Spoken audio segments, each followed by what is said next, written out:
बोलो श्री प्राणनाथ प्यारे की जय। वंदो सतगुरु चरण को, करु धनि प्रेम प्रणाम। अशुभ हरण मंगल करण धनि देव चंद्र जी नाम। श्री प्राणनाथ निज मूलपति, श्री महराज सुनाम। तेज कुंवर श्यामा जुगल को, पल पल करूं प्रणाम। धनी जी मारा पल पल करूं प्रणाम। बोलो श्री प्राणनाथ प्यारे की जय।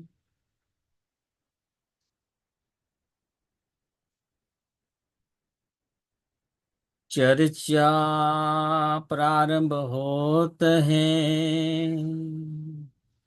सुनो साथ चित दई। भजो राज श्यामा श्री प्राणनाथ, सखी जीवनी अमारो ए। श्री महामत कहे साथ जी, बया चर्चा का वक्त। अब तुम सुनियो चित दे, लाला गया है बैठे इन तखत। लाला गया है बैठे इन तखत। बोलो श्री प्राणनाथ प्यारे की जय। પૂર્ણ બ્રહ્મ સચ્ચિદાનંદ સ્વરૂપ ધામધણી શ્રી અક્ષરાતીત પરમાત્માની અસીમ કૃપાથી, સદગુરુ મહારાજના અપાર આશીર્વાદથી આપણે શ્રી વિતક સાહેબની ચર્ચા કરી રહ્યા છીએ. તેમાં અગાઉ આપણે જોઈ ગયા કે શ્રીજીની જાગણી યાત્રા દીવ બંદરથી શરૂ થાય છે. દીવ બંદર જાગણી કરીને શ્રીજી દીવ બંદરથી કચ્છ આવ્યા. કચ્છમાં ઠાવરભાઈ અને પ્રેમજીભાઈ ને મળે છે. ત્યાર પછી કચ્છથી મંડઈ આવે છે. મંડઈમાં પ્રાગમલભાઈ અને કુંવરબાઈને મળે છે. ત્યારબાદ મંડઈથી કપાઈયામાં આવે છે. કપાઈયામાં હરિવંશરાય એ શ્રી મહારાજના સૌથી મોટા ભાઈ એ ત્યાં રહેતા હતા,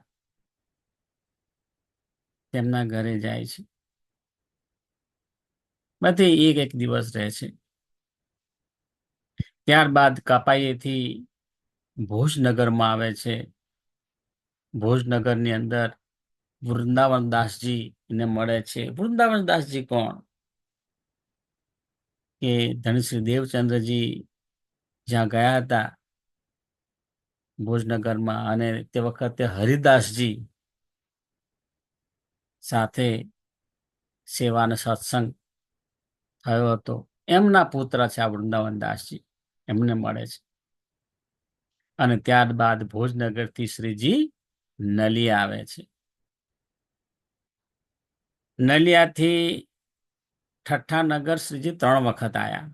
એમાં પહેલી વખત ઠઠ્ઠાનગર આવે છે ત્યારે નાથા જોશીને ઘરે પધરામણી કરે છે અને 12 દિવસ જાગણીનું કાર્ય કરે છે. ત્યાર પછી ઠઠ્ઠાનગરથી લાઠી બંદર જાય છે, કારણ કે એમણે અરબસ્તાન જવું છે, પરંતુ 17 દિવસ નાવમાં રહે છે અને પવન અનુકૂળ ન હોવાથી એ પાછા લાઠી બંદર આવે છે, અને લાઠી બંદરથી પાછા ઠઠ્ઠા નગર આવે છે. એટલે ઠઠ્ઠા નગર બીજી વખત આયા એ બંધનભાઈને ઘરે પધરામણી કરે છે. તે વખતે ઠઠ્ઠા નગરમાં જાગણી કરી ને ફરીથી મસ્કત બંદર માવજીભાઈના ઘરે જાય છે. મસ્કત બંદરથી અબ્બાસી બંદર જાય છે, જ્યાં ભૈરવ શેઠ અને તેજબાઈની જાગણી કરે છે. હવે અબ્બાસી બંદરથી પાછા ઠઠ્ઠા નગર આવે છે. તો કઈ રીતે આવે છે? અબ્બાસી બંદરથી લાઠી બંદર આવે છે, એમાં કોગ બંદર થઈને આવે છે. ત્યાંથી ફરીથી જે ત્રીજી વખત ઠઠ્ઠા નગર આવ્યા તે વખતે જિંદાદાસ અને ઠાકુરીબાઈ એના ઘરે પધરામણી કરે છે. હવે શ્રીજી ઠઠ્ઠા નગરથી વાયા લક્ષ્મણપુર નલિયા આવે છે. બિહારીજીને પહેલો પત્ર અહીંથી લખે છે, અને એની જવાબદારી શ્યામલદાસ, એટલે એમ જે ચિંતામણી હતા એમનું બીજું નામ છે શ્યામલદાસજી, એમના દ્વારા મોકલવામાં આવે છે. અને ત્યાર પછી એનો સંતોષકારક જવાબ મળતો નથી, તેથી શ્રીજી બીજો પત્ર વિશ્વનાથ દ્વારા મોકલે છે. અને બીજો પત્ર મળ્યા પછી બિહારીજી નલિયા આવે છે. આ બધી વિતક આપણે જોઈ ગયાનું સારાંશ છે અહીંયા આગળ. હવે નલિયાથી સુંદર સાથ અને તેજ કુંવરીબાઈ ખંભાલિયા જાય છે, એની વિતક પણ આપણે જોઈ ગયા. અને ત્યાંથી આ સુરતના સુંદર સાથ અને તેજ કુંવરીબાઈ ધોરાજી આવે છે. અને શ્રીજી નડિયાદથી સ્થળના માર્ગે એટલે ચાલીને, ટૂંકા માર્ગે ચાલીને ધોરાજી પહોંચે છે. અને ધોરાજી થાવરભાઈ અને પ્રેમલભાઈ બંને બળદગાડી લઈને આવ્યા છે. અને અહીં આગળથી શ્રીજી સુરત જશે. જો અહીં આગળ થાવરભાઈ અને પ્રેમલભાઈ આ બંને જો બળદગાડું લઈને આવ્યા છે. શ્રીજી અને તેજ કુંવરીબાઈ બળદગાડામાં બેઠા છે.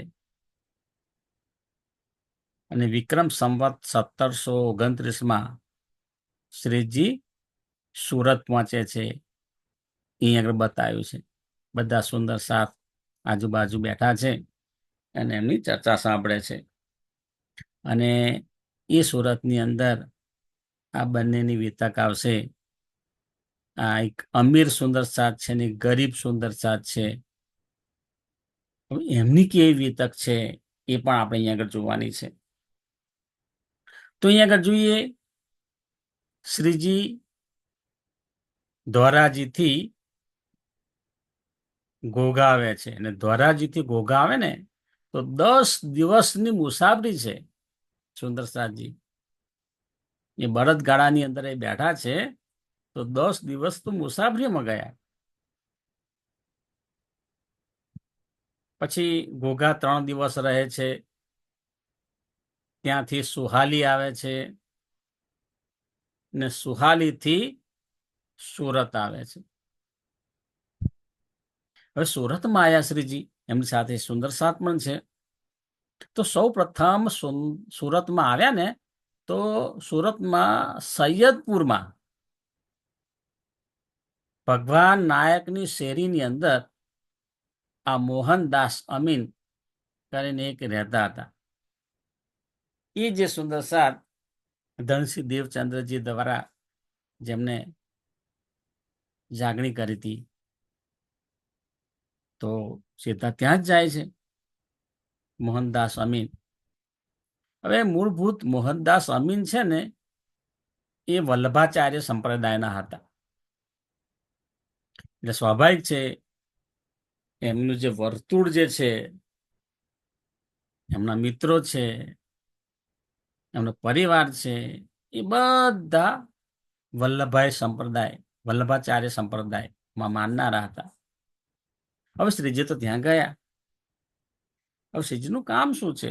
જ્યાં જાય ત્યાં જાગણી કરવાની, તારતમ વાણીની ચર્ચા કરવાની.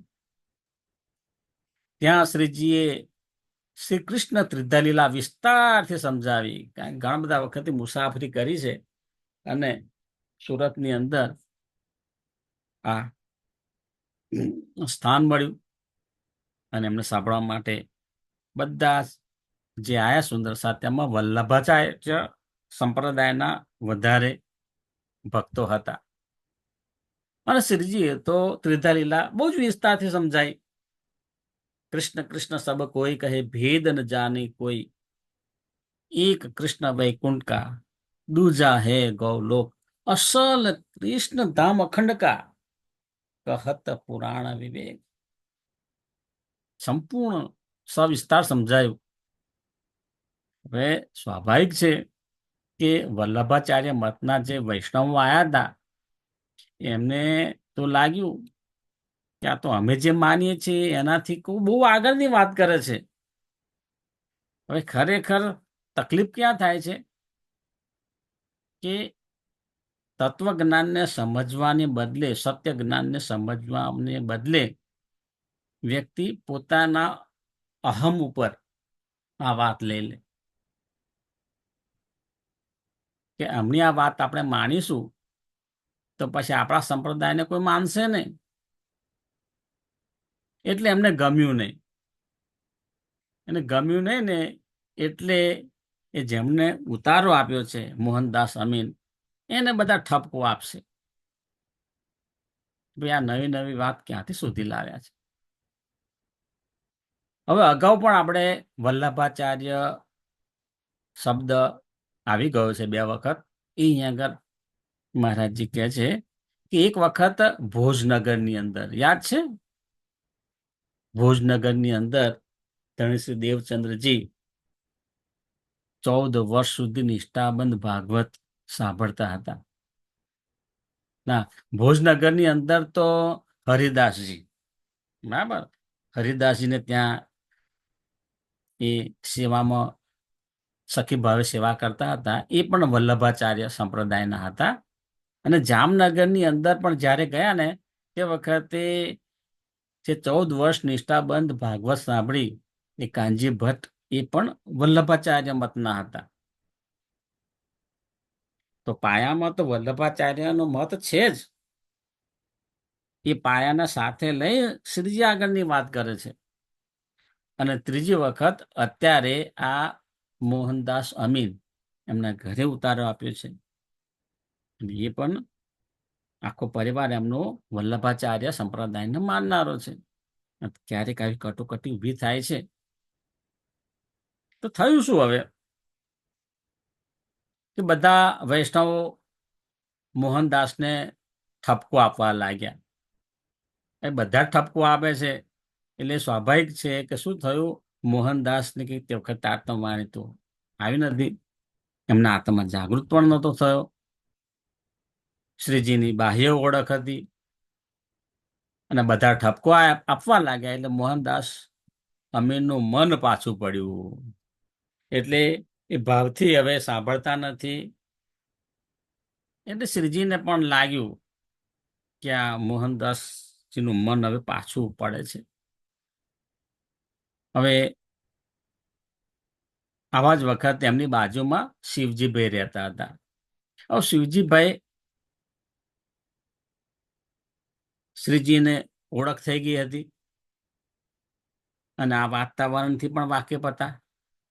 એટલે તરત જ એમને પ્રેમથી પોતાને ઘેર લઈ ગયા. એની બાજુમાં જ રહેતા હતા. શિવજીભાઈ કહ્યું કે ધણીજી, તમે ઘણા બધા દિવસ મોહનદાસજીના ઘરે રહ્યા છો, એમને સેવા આપી, હવે અમને પણ સેવાનો મોકો આપો. એ રીતે વાત કરે છે અને શિવજીભાઈ પોતાના ઘરે લઈ જાય છે. શિવજીભાઈને તો ધણીશ્રી સ્વામી શ્રી પ્રાણનાથજીની ઓળખ હતી એટલે શુદ્ધ હૃદયથી શ્રીજીની સેવા કરવા લાગ્યા. અને શ્રીજી સુરતમાં 17 મહિના રહે છે. 17 મહિના રહીને સુરતની અંદર જાગણી કરે છે. સુરતમાં શિવજીભાઈ અને રામજીભાઈ આ 2 સુંદર સાથ હતા. એની વિતક આવશે.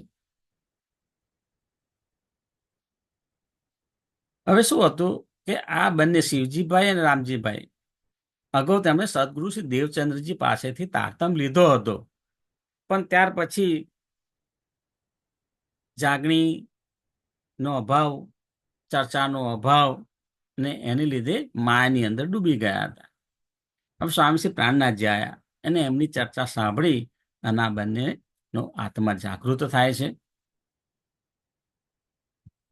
શ્રીજીએ ચર્ચાથી બંને ભાઈઓને જાગૃત કર્યા અને શ્રીજીનો વિવેક તો જુઓ.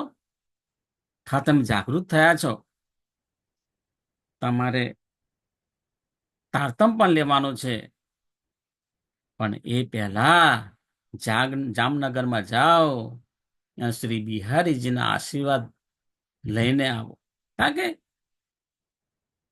શ્રીજી ગુરુપુત્ર તરીકે બિહારીજીને બહુ માન આપતા અને એમ કહેતા કે આ શ્રીજી કહે છે કે ભાઈ ધામધણી ધણી શ્રી દેવચંદ્રજીની ગાદી પર બેઠા છે, એટલે આપણે એમને પૂરેપૂરું સન્માન આપવાનું છે. એટલે એમના આશીર્વાદ લો અને ત્યાર પછી હું તમને તારતમ આપું છું. અને બંનેને ચિઠ્ઠી પણ લખીને આપે છે, પરિચય આપે છે, ચિઠ્ઠી લખીને આપે છે. જુઓ, આ શ્રીજી સ્વામી શ્રી પ્રાણનાથજી, જેમની અંદર પરમધામના અક્ષરાતીત પરમાત્માની આવેશ શક્તિ બિરાજમાન છે, એમની નમ્રતાની પરાકાષ્ઠા તો જુઓ, કેટલી નમ્રતાથી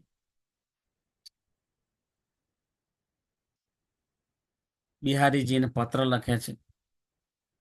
હવે જો અહીં આગળ બતાડે છે, આ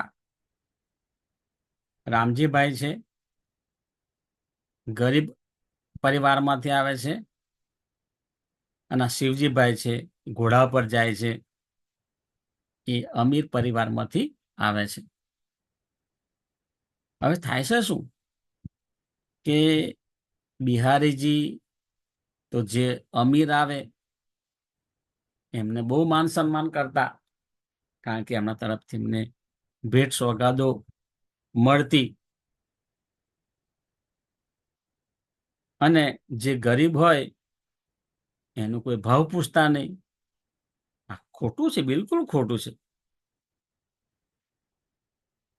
પરંતુ એમનો સ્વભાવ એવો હતો, અને એ સ્વભાવ પણ આપણે કહી શકીએ કે ધામધણી મૂળ સ્વરૂપ ના નિર્દેશ અનુસાર આ બધી વિતક થઈ રહી છે. બધાને અલગ અલગ રોલ આપ્યો છે.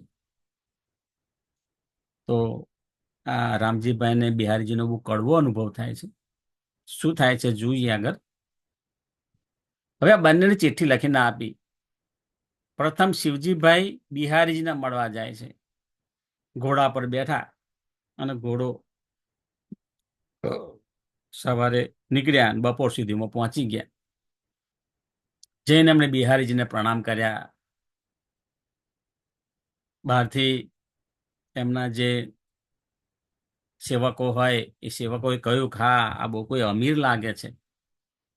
એટલે તરત જ એમને આવકારો આપ્યો, કારણ કે એમનું ઘોડા પર આવ્યા, વેશ, એમનું જે વસ્ત્ર આભૂષણ પણ પહેરેલા હતા. તો શિવજીભાઈને આવકાર આપ્યો. શિવજીભાઈએ ચિઠ્ઠી આપી, પ્રણામ કર્યા, અને 5 મહોર પણ આપી. ઓહો હો હો હો હો હો. બિહારીજી ખુશ ખુશ થઈ ગયા, આશીર્વાદનો ઢગલો કરી દીધો અને કહી દીધું તમારી આત્મા નિર્મળ થઈ ગઈ છે, હું તમને સુંદર સાથમાં સામેલ કરું છું અને તમને પરમધામના અધિકારી બન્યા છો. આવા આશીર્વાદ લઈ અને શિવજીભાઈ પોતાને ગામ પરત ફરે છે. હવે બીજી બાજુ શું છે કે રામજીભાઈ, એ એમની પાસે ભાડાના પૈસા નથી, પણ ભાવ પૂરેપૂરો છે. એ પણ બિહારીજીને મળવા જાય છે. ચાલતા ચાલતા આયા તો એમના કપડા પણ ગંદા થઈ ગયા હતા, થાકી ગયા હતા. હવે એવા જેવા ત્યાં આગળ પ્રવેશ કરવા જાય છે, તો તે વખતે બિહારીજીના જે સેવકો છે એ એમને અટકાવે છે. એમને અંદર પ્રવેશ કરવા દેતા નથી અને અંદર જઈને કહે છે કે કોઈ ગરીબ તમને મળવા માટે આવ્યા છે. તો બિહારીજી પણ જુએ છે દૂરથી. ના ના ના ના ના, આ કેટલા વખતના, જો આ કેવા કપડાં પહેર્યા છે, અને એમની કોઈ કિંમત ના કરી, એમની ચિઠ્ઠી પણ ના લીધી. ના ના, ચિઠ્ઠી પણ નથી વાંચવી, એમને પ્રવેશ પણ થવા ના દીધો. તેમજ સુંદર સાથ સાથે પણ બેસવા ના દીધા. અંદર જે સુંદર સાથની સભા હતી એમાં પણ બેસવા ના દીધા. આવું ના કરવું જોઈએ, પણ બિહારીજીનો સ્વભાવ છે આવો. રામજીભાઈ તો ખરેખર સાચા દિલથી કે આ ધામધણી નો દરબાર છે અને ધામધણીના આશીર્વાદ એ બહુ મહત્વની બાબત છે. એ મારા મસ્તક ઉપર હાથ મૂકશે તો ધન્ય થઈ જઈશ, એવા ભાવથી આયા છે. એટલે રામજીભાઈ 3 દિવસના ઉપવાસ કર્યા, ખાધા પીધા વગર એમના આગળ બેસી રહ્યા. જો અહીંયા આગળ, અને એમનો જે સેવક છે એ કહે છે કે ભાઈ તમે હવે તમારે ગામ જતા રહો. બિહારીજી તમને મળવાની ના પાડે છે, સ્પષ્ટ શબ્દોમાં ના પાડે છે. શા માટે તમે અહીં બેઠા છો? રામજીભાઈએ 3 દિવસના ઉપવાસ કર્યા, રડતા રડતા પ્રાર્થના કરી. તેમ છતાં બિહારીજીએ તેમના પ્રણામ સ્વીકાર કર્યા નહીં. છેવટે થાકી ગયા અને થાકીને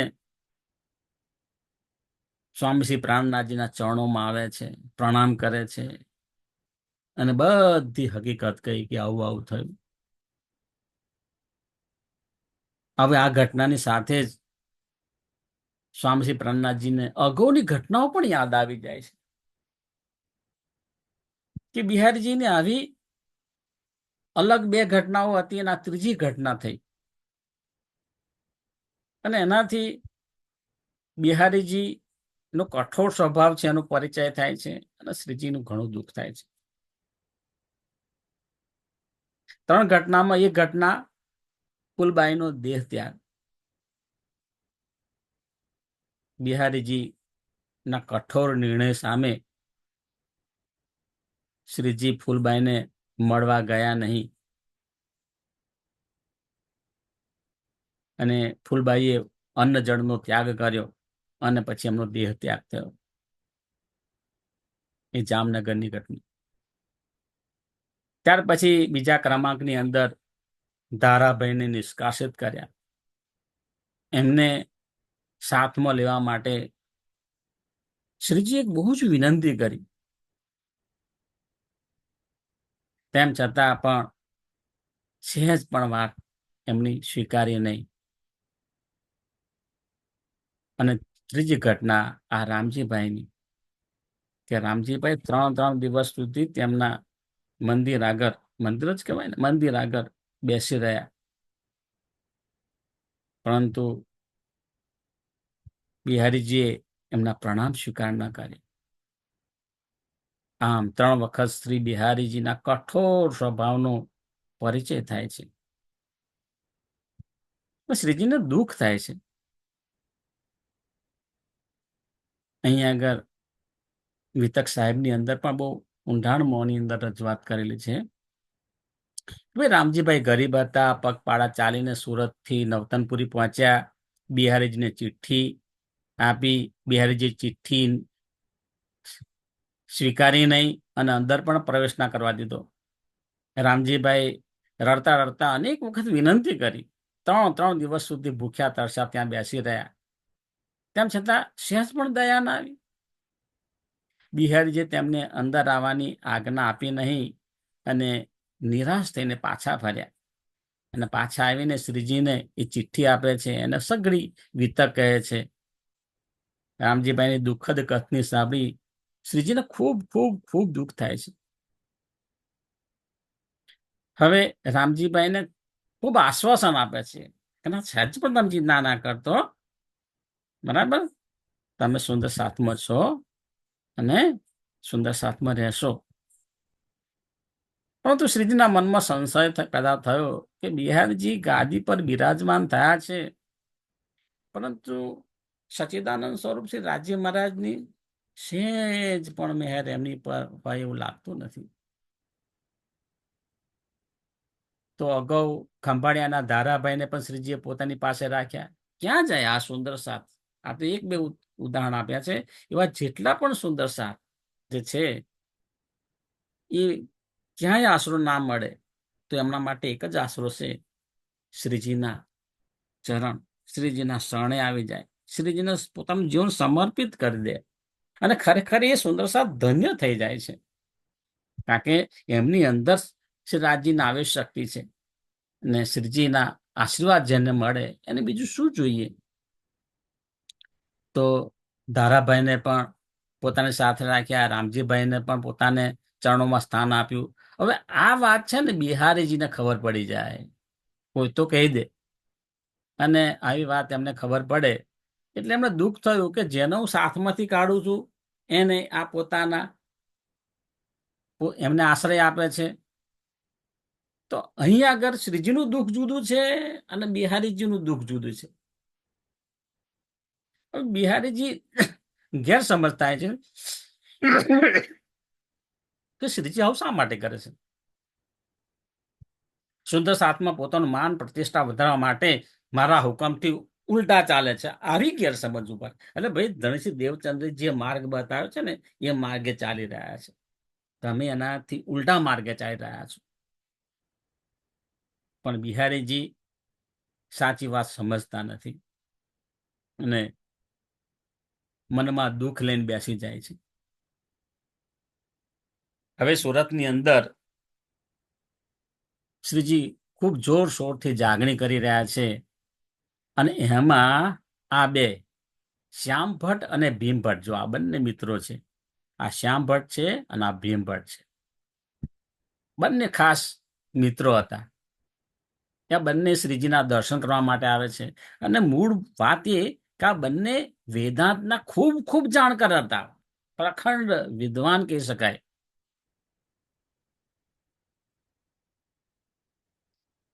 અને શ્રીજીની ચર્ચા બહુ શાંતિથી સરસ રીતે સાંભળી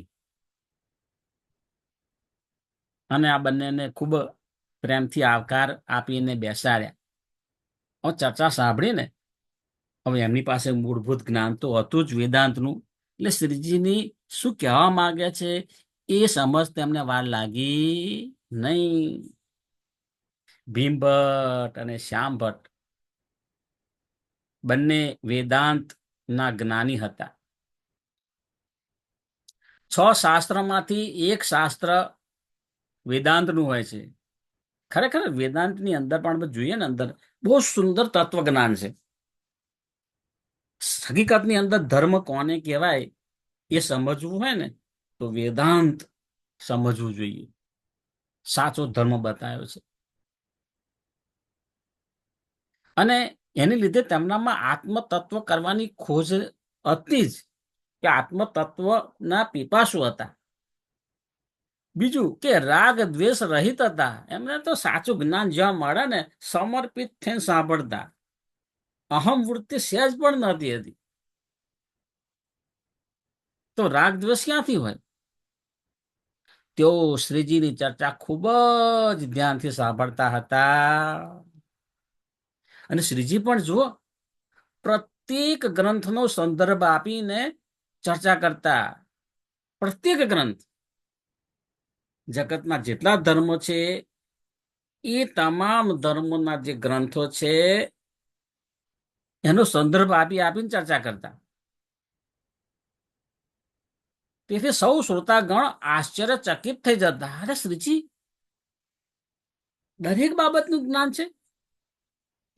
ભીમ ભટ્ટ અને શ્યામ ભટ્ટ વેદાંતના જ્ઞાની છે, શ્રીજીને ખબર પડી એટલે વેદાંતના છેક મૂળ સુધી પહોંચી જતા અને જે વેદાંતનો સાર તત્વ છે એ રજૂ કરી દેતા. હવે બોલો ક્યારે એ બધા શાસ્ત્રોનો અભ્યાસ કરવા ગયા? એમની અંદર પરમધામની અક્ષરાતીત પરમાત્માની આવેશ શક્તિ છે, અશરાફીલ જબ્રાઈલની શક્તિ બિરાજમાન છે અને એના માટે આ જગતનું કોઈ પણ ગ્રંથનું જ્ઞાન અજાણ્યું રહે ખરું? અક્ષરાતીત પરમાત્માની આવેશ શક્તિ જેના દિલમાં કાર્ય કરતી હોય ત્યાં કાલ માયાનું જ્ઞાન કઈ રીતે વંચિત રહી શકે? એટલે શું કહેવા માંગે છે કે શ્રીજીના હૃદયમાં પરમધામના 25 પક્ષ જ્યાં નૃત્ય કરતા હોય, પરમધામના 25 પક્ષ, તો પછી આ 14 લોકના બ્રહ્માંડની રચે રજ માહિતી હોય જ, એમાં કોઈ શંકાને સ્થાન નથી. એટલે 14 લોકના બ્રહ્માંડની અંદર જે કઈ શાસ્ત્રો છે એનો સંદર્ભ આપી આપી અને સચ્ચિદાનંદ પરમાત્માની ઓળખ આપતા હતા. હવે ચર્ચા સાંભળી, ભીમ ભટ્ટ અને શ્યામ ભટ્ટને ચર્ચા સાંભળીને લાગ્યું કે શ્રીજી વેદાંતથી પરેની ચર્ચા કરે છે. તરત વાત પકડી પાડી. શ્રીજી વેદાંતના ગૂઢ રહસ્યો સમજાવે છે, તેમજ તેની સાથે સાથે વેદાંતથી પરેનું જ્ઞાન પણ આપે છે. જો વેદાંતનું જે રહસ્ય છે, વેદાંતનું મહત્વ છે, એ પણ કહેતા જાય છે, પણ આનાથી જે પરે જે છે એ જ્ઞાન પણ આપે છે. એટલે કે અક્ષરથી પરે અક્ષર અને અક્ષર બ્રહ્મથી પરે અક્ષરાતીત પરમાત્માની ઓળખ કરાવે છે. અને બંને ભીમ ભટ્ટ અને શ્યામ ભટ્ટ શ્રીજીની ચર્ચાથી એમનો આત્મા જાગૃત થઈ જાય છે. અને એમનું જે આત્મ જાગૃત થઈ જાય છે એટલે એ પોતાના કબીલા સાથે, પોતાના પરિવાર સાથે શ્રીજીના ચરણોની અંદર આવે છે, શ્રીજીના સમર્પિત થઈ જાય છે. અને પોતે તો તારતમ ગ્રહણ કરે છે, પરંતુ એની સાથે સાથે પોતાના પરિવારના સભ્યો પણ બધા તારતમ ગ્રહણ કરે છે. હવે આ બે સુરતની અંદર આ બહુ વિદ્વાન ગણાતા, ભીમ ભટ્ટ અને શ્યામ ભટ્ટ. અને એની જે વિદ્વતા છે એની ચારે બાજુ એની શાખ હતી. હવે જ્યારે લોકોએ જાણ્યું કે આ ભીમ ભટ્ટ અને શ્યામ ભટ્ટ એ સ્વામી પ્રાણનાથજીના શરણે ગયા છે, એમને તારતમ લીધો છે, એટલે એ જોઈને કેટલાક બીજા પણ નવા સુંદર સાથ થયા. એ ઘટના પણ બને છે. અને બીજી ઘટના એ પણ બને છે કે કેટલાક વિરોધ પણ ઉત્પન્ન કરે છે, કે અલગ અલગ નાના વાડાઓ લઈને બેઠા હોય તો એમને એમ થશે કે અમારા જે ભક્તો છે બધા ત્યાં જતા રહેશે તો અમારું અસ્તિત્વ રહેશે નહીં. એટલે ત્યાં આગળ એમનો પણ કેટલાક વિરોધ કરે છે. પણ શ્રીજી પોતાનું જાગણીનું કાર્ય ગમે તે પરિસ્થિતિ હોય એમાં ચાલુ રાખે છે. બોલો શ્રી પ્રાણનાથ પ્યારી કી જય, સદગુરુ મહારાજ કી જય, કૃષ્ણ કનૈયા લાલ કી જય. પ્રણામ સુંદર સાજી, સુંદર સાજીના ચરણોમાં મારા કોટાન કોટી પ્રણામ.